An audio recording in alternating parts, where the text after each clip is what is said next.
Thanks, Dina. I absolutely agree. I think that, Jennifer, you nailed it as well. You had said that, right, the feeling is heavy. And I agree. And I think that most people in this meeting would also agree. You talk to your colleagues, you talk to students, and I think that we all kind of get this sense of almost this widespread apathy, right? This fatigue. And it all makes sense because we are coming out of this very strange place, right? We're in this weird space between something that feels very familiar, students coming back, and yet things are still very different. We are functioning in this different way and kind of learning together how to do that. So what I want to do is that I want to set up these talks as something that is relevant and something that is helpful. And my hope is that after this year, after these talks, we're able to provide something that's helpful for your mental wellness and the wellness of our students. You can go to the next one. So I wanted to start with talking about gratitude. I think November is kind of a good month to kind of talk about this, but also we're still kind of in the beginning of the year or mid-year-ish, but I think this is a good point to talk about and, the importance and the science behind gratitude. And it's actually really cool. So I hope you guys enjoy it. But looking at how can we change our mindset? And I want to start out with a quote, and this says, "The mind is everything. What you think, you become." And absolutely, as a therapist, this is one of the pinnacle things that we teach, is that if you flood your mind with negativity, if you are flooded with negative experiences, your brain is like this pattern finder, and it will find all the ways to seek out negativity, right? It will find benign situations. And if you are stuck in that fight flight energy, you will continue to see things as threatening and dangerous. And the cool thing is, on the flip side of that, if you can note moments of positivity, if you can note moments of gratitude, you have the power to change that. And I think that's such a profound thing for people to understand, is that you don't have to be stuck in that negativity, and that we are able to do this on our own, right? Or with other people. So looking at kind of the definition of gratitude, I think for most people, we understand it, but I want to break it down. So it's that appreciation for what is valuable and meaningful in our lives. This does not have to cost anything, right? And I'll go more into how this isn't about material things. I'm thankful for my car. Well, I'm thankful for my car in the sense that it helps me get to work, right? Key components to practicing gratitude is affirming the good things that we've received, and also that we acknowledge the role other people play in providing our lives with goodness. And I think the really important piece to that is that helps us recognize that we are not on an island. We do not do these things alone, but that we have other individuals in our lives. And I think that helps build up support systems. It helps build up who are the people in our lives that help us get through the day, that help us feel positive, that bring us joy. So I want to look at these 5 categories of the benefits of gratitude, starting with the emotional benefits. So people who practice gratitude daily have reported feeling happier, increased well-being, increased positive emotions, increased self-esteem, and decreased suicidality. Social benefits. Wider social network improves communication and relationships, increases social support, increases empathy, and reduces aggression, increases pro-social behavior. I want to say that one again. Increases empathy and reduces aggression. I cannot tell you how often, as a therapist, going into meetings and hearing, this kid is so aggressive and they have no empathy. And I know I'm not the only person who's heard that. And I also want to point out that it's very difficult to come from a place of empathy and to be empathetic when we feel that we are drained.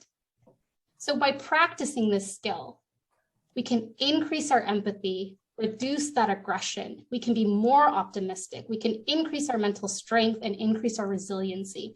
That is huge, right? This is a simple practice and we can increase all of these things. Looking at the career benefits, it reduces impatience. Right? Again, that increasing empathy part. If you're more empathetic, you're probably more likely to be patient. Helps find meaning in your work. It reduces turnover. It improves work-related mental health. Health benefits. It reduces blood pressure. It improves your sleep. Absolutely. That is a huge part of just being able to function, is being able to improve your sleep. Reduces the experience of pain. This is really cool. There was a study done in 2003 that looked at individuals with chronic pain. And one of the things that they found was that for these individuals who practiced gratitude, they found that they had less of an experience of pain and they had increased energy. That is huge, right? And then also just increasing immunity altogether. So how does this work? What's the science behind this? Well, practicing gratitude changes the brain chemistry and structure. It improves mood and combats anxiety and depression. It releases serotonin and dopamine, which are the happiness and reward chemicals that are in the brain, and it interrupts hypervigilance, which is really important when you think about anxiety and PTSD, right? We've all experienced some degree of trauma, and I'll go more into that and how gratitude kind of relates to trauma. But it does this by activating the hippocampus and the amygdala. So those are the areas in the brain that aid in emotional regulation, so that fight-flight energy, and increasing that feeling of calm. It also regulates the autonomic nervous system, so it activates that parasympathetic response, so that calming response, and reduces stress hormones such as cortisol. And it also retrains the prefrontal cortex, so that front part of your brain, to acknowledge and retain positive experiences. And more importantly, it deflects negative experiences. So what we're talking about there is resiliency, right? Building up resiliency, building up that capacity to handle these situations, to move through difficult situations. So why do we need this right now? I mean, I think that we've all kind of mentioned the importance of why this is so important right now, right? Because each and every one of us has gone through some degree of loss, of displacement, of dysfunction, of dysregulation. And because really gratitude is healing. It builds that resiliency, it is protective, and it builds empathy. I think oftentimes when people think about trauma, they think about that big T trauma, right? They think about the car accident, the life and death, the being attacked. I think that, we have to acknowledge there's that little T trauma that is more of that chronic buildup of trauma. So that general uncertainty, that disruption of a pandemic, the unsettling, the chronic loneliness, the chronic grief, the chronic loss, all of that.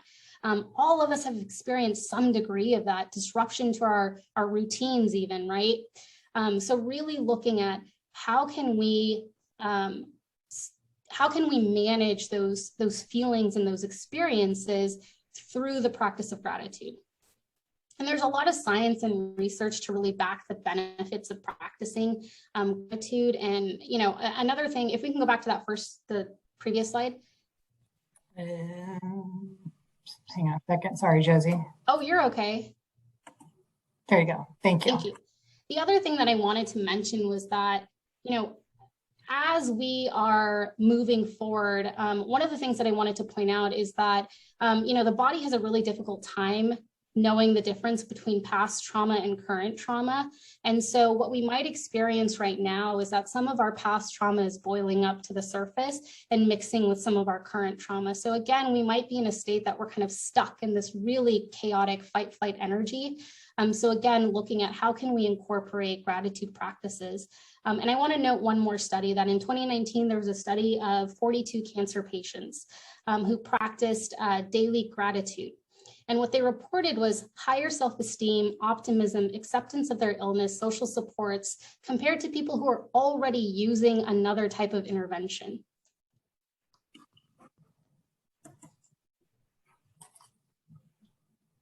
So how do we do this? So let's look at practicing gratitude. Really, there's not like a set date that you should try this. You can start whenever, right? You can start now, you can start in 15 minutes or 15 days, whatever it is, but at least giving it an opportunity. There's a benefit, I think, to starting it in the beginning of the day and kind of setting up your day with, this is the goal that I set for myself today. These are the things that I acknowledge when I wake up. These are the things that I'm grateful for when I wake up, and kind of starting that positivity off right in the beginning of the day. Another practice, something that I do in my own house, is really ending the day with this. I will sit with my son and I will say to him, what was something that you really enjoyed today? so that he has these little bits of acknowledging that there were some really great aspects of what were important in his life that day. Another thing is that when we think about how that improves sleep, I mean, think of your own day. If you go to bed thinking about all the things that you didn't accomplish that day, all the things that went wrong that day, it's going to be a lot harder to go to sleep. But if you think about all the people that you're grateful for, all the thank yous that you got, all the people that were helpful to you, all the people that like were next to you, all of those experiences, it's going to be a lot easier to fall asleep and to continue that positivity in the morning. We can start out by observing. So being mindful and being purposeful in noticing all of the thank yous throughout the day, whether they are minor, someone opens the door for you, or if they are major and someone stops and sits with you and says, how are you doing? I noticed that you looked sad, or whatever it was. And then thinking about the feelings that are associated with that. So again, really being purposeful in your day. Celebrate what you have, not what you don't have. Absolutely. I think that when we get stuck in that kind of trap of all the things I need to strive for, all the things I don't have right now, that can be, it can feel damning in a sense, right? Use visual reminders. I think this would be really cool to have like a gratitude board in a staff lounge, or have a, or even in a classroom, and just that reminder of what are some things to be grateful for, what are some things that you were really positive in your day, or things that you were looking forward to in your day, or whatever it was. Savor the good, cultivate that kindness and giving. You can set up a gratitude buddy, and this can be at home or at work or wherever. And then, you know, I think, again, one of the most important pieces is that practice it daily. It is a practice, and be intentional.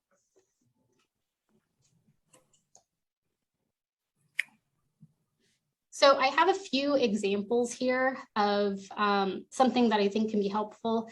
I want to start with the middle one. So that says, I know it's a little difficult to read. It says this week, and it says there's something good in every day. First of all, I just think that's a great statement. There's something good in every day. But I thought that this could be really cool, like even in a classroom, to just have like one little thought bubble. And, you know, if we could spend like the beginning of a class with students just writing down something that they, something that was good in their day, or something that was, you know, positive in their day, or whatever it is. Or it could be a journal entry, or it could be just kind of an open discussion. On an individual level, so going from the class and then looking at an individual level, I have today I am grateful for, and this could be like a journal entry, something that you could just write down and spend a few minutes doing.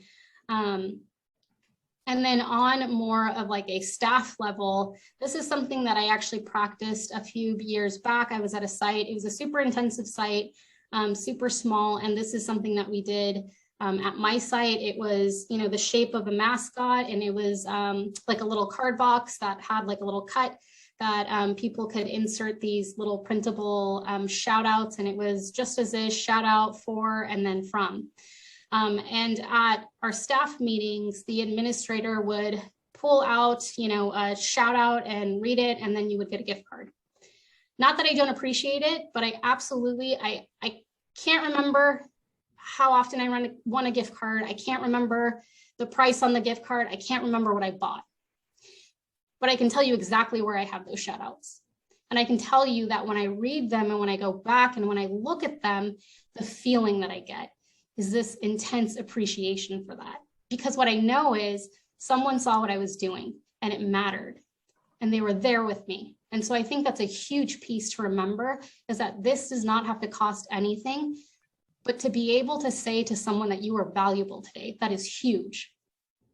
I hope that this was helpful. I hope that these are things that we can implement and carry out at your sites with your staff, with your students. Try it out, try out your own little journal or whatever it is today, and see if it brings you some joy. And I will see you all next month.